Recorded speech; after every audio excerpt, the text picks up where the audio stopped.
પણ મેં મહિપતસિંહ સાથે જ્યારે મારે વાત થઈ ત્યારે મેં કીધું કે કળિયુગના અમે તો ભગવાન જોયા નથી, આપણે બધાએ કોઈ ભગવાન જોયા નથી, પણ કળિયુગમાં જો ભગવાન હોય, હું બારોટના દીકરા તરીકે કહું છું, જો કળિયુગમાં ભગવાન હોય તો અમારા મહિપતસિંહ બાપુ છે. કારણ કે યાર એક મા બાપને જો કોઈ દીકરો હાચવી કે દીકરી હાચવી ના શકતી હોય અને એના હજારો નહીં, લાખો નહીં, પણ કરોડો મા બાપને હાચવવા વાળો અમારો હાવજ હોય તો એ મહિપતસિંહ બાપુ છે.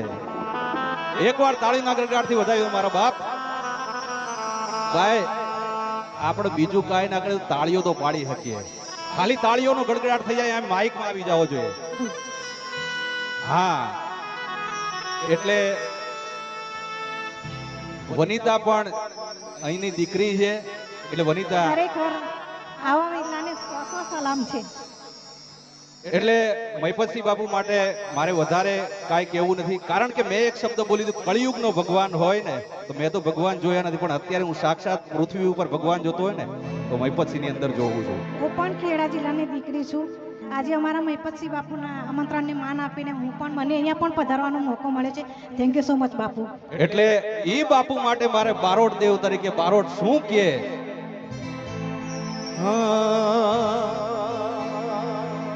હા બાપુ, મહિપતસિંહ બાપુ એક વખત મારી પાસે બાપુ 2 મિનિટ, 1 જ મિનિટ આવી જાવ, પછી તમે જાઓ જ્યાં જવું હોય ત્યારે.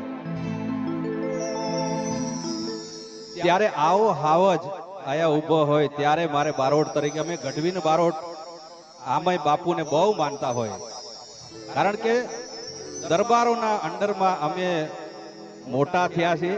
એટલે ત્યારે આ બાપુને માટે મારે ગાવું હોય ત્યારે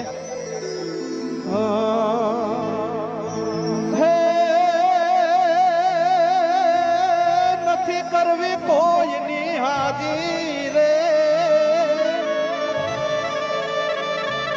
નથી કરવી કોઈની હાજી રે, કરવો એક લંગજી રાજી રે.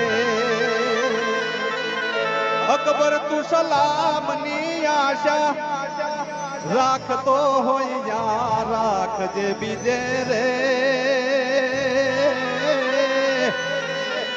એ બાપુ મારા બાપુના રીતે રે, મહિપતસિંહ બાપુના રીતે રે. અને બારોટ તરીકે મારે દ્વારકાધીશને ને ઉપરવાળાને પ્રાર્થના કરવી હોય તો કેવી કરવી જોઈએ ત્યારે ઓ આ મહિપતસિંહ મારા દિલનો ધબકારો, બાપુ છે મારા દિલનો ધબકારો, તમને મને હાજવે દ્વારિકા